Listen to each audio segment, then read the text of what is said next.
Yo, what is good, YouTube, and welcome back to another JC2K video. In today's video, I'm going to be talking about how to make MT here in NBA 2K24, my team, specifically here in Season 5. As y'all can see, I have basically no MT, which means I need to make some. I've been using my MT on collector level this week, trying to work towards progressing on that. I'm at about 1,400 cards, so making progress, but still definitely a bit behind of the top collector level guys. Regardless, definitely need to make some MT, so I'm going to actually be doing a lot of stuff that I'm talking about in this video myself to make MT this week. With that being said, before we hop into it, if you haven't already, make sure you hit that subscribe button. Help me push towards the 20,000 subscriber mark on the channel. I upload every single day. I'd really appreciate it if y'all do subscribe. Without further ado, let's hop right into it. Let's talk about how to make MT here in Season 5. So, starting off, the easiest way to make MT in this game, bar none, as much as this isn't probably the answer that people want to hear, is quite simply to play the game, specifically to play the game online. That is going to be your best friend when it comes to making MT, because the game itself is quite rewarding to play, and the rewards that you can get are very, very nice. First and foremost, the guaranteed best way to make MT is by playing unlimited. Win or lose, you will get points. You will continue to progress towards all of these rewards. You get a ton of MT just by leveling up in unlimited. I think nearly 100,000 MT. In fact, you might actually get 100,000 MT just from leveling up in unlimited. You get ascension rewards with ascension boards, I should say, with a chance at Galaxy Opal Jokic and other pink diamond players.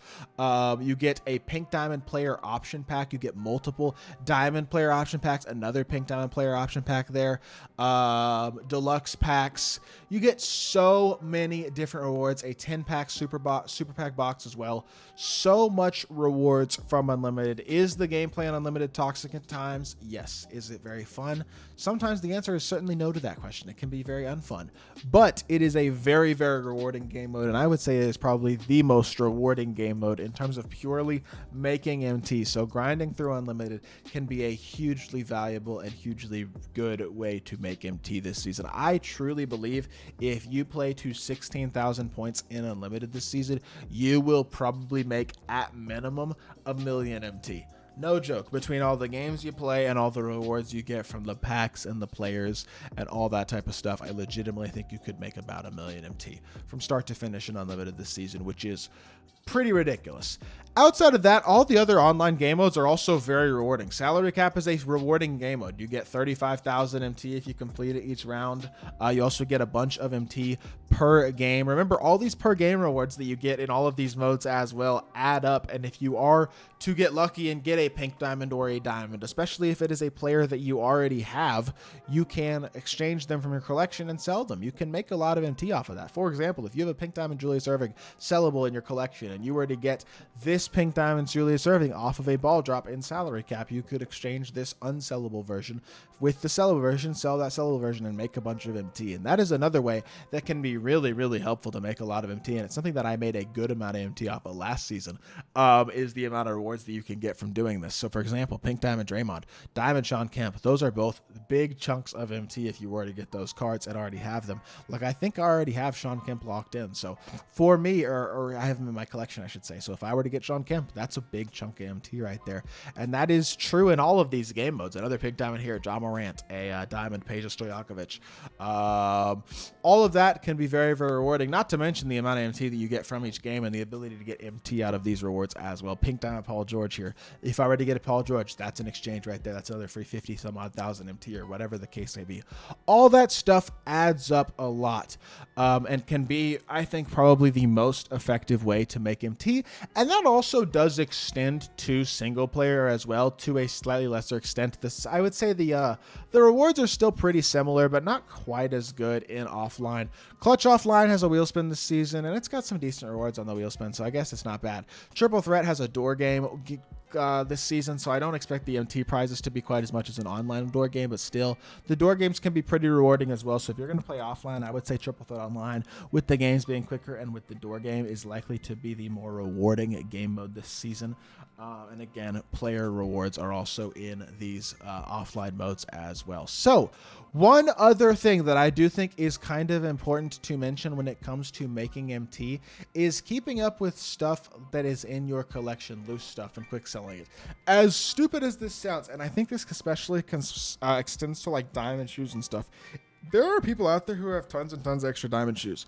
Like, you can quick sell a diamond shoe for 500 coins. I went through and quick sold like 40, 50, 60 diamond shoes, and I wound up literally quick selling through my collection today.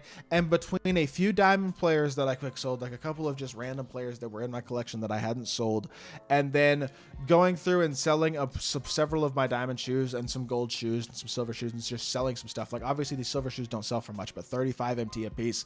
If I go through and sell all of these different shoes that I have, I'm actually going to make a good chunk of MT. Obviously, it's incredibly monotonous to go through and do this, but you do wind up adding up a significant amount of rewards over time. So especially with some of the higher value quick sell stuff that actually quick sells for a good amount, like diamond shoes, you can really make a good amount of MT. But even I think just quick selling all the stuff that you have eventually does add up. Now, here is the problem. At the end of the day, making MT is, I actually think, not that hard. In fact, I truly believe this week I will likely make several 100,000 MT just by playing the game. That is not something that really bothers me. The problem that I have is more so that not that MT is hard to make, but that it is not very useful to have MT, because you can't do that much with it, and you can't really access the top cards with MT unless you just choose to buy packs and hope that you get lucky, which again, you're just gambling with your MT instead of gambling with your money and VC. So to me, that is still ruining this game mode. And you can make as much MT as you want, but if you can't buy any of the top cards in the player market with the MT, and you can't guarantee yourself any way to use that MT to get the cards that you truly want, it's not going to do much for you regardless. So I mean, you can make whatever MT you want. It's still not going to help you that much at the end of the day. One other thing I will just mention real quickly, make sure you're doing your exhibitions. I forget to do my exhibitions more often than not, to be completely honest, but these do truly add up as well when it comes to making MT. I mean, they add up quicker than you think too, because if you do your exhibitions every single day, you're going to make several thousand extra MT every single, probably close to every day, and definitely every single week going to be making an extra 5,000 MT here, 10,000 MT there, just making MT as you progress. And so to me, make sure you're keeping up with those, especially as well if you are going to be trying to make MT. So make sure you keep up with those, because that's something that I think a lot of people overlook a lot, is exhibitions. It's certainly something that I overlook a lot. So make sure that is something that you are keeping in mind as well, obviously. But with that being said, I think I'm going to call the video there. Hopefully we see some changes with the way that these packs are going, because I think the way the packs have been recently are kind of going to ruin a lot of different aspects of the game. For example, making MT, because what's the point if you can't do anything with it? That's going to do it for this one, though, like I said, and I hope y'all did enjoy. If you did, make sure you hit that like button, leave a comment, and subscribe. I'll be back with more 2K content very, very soon, and I appreciate y'all. Peace.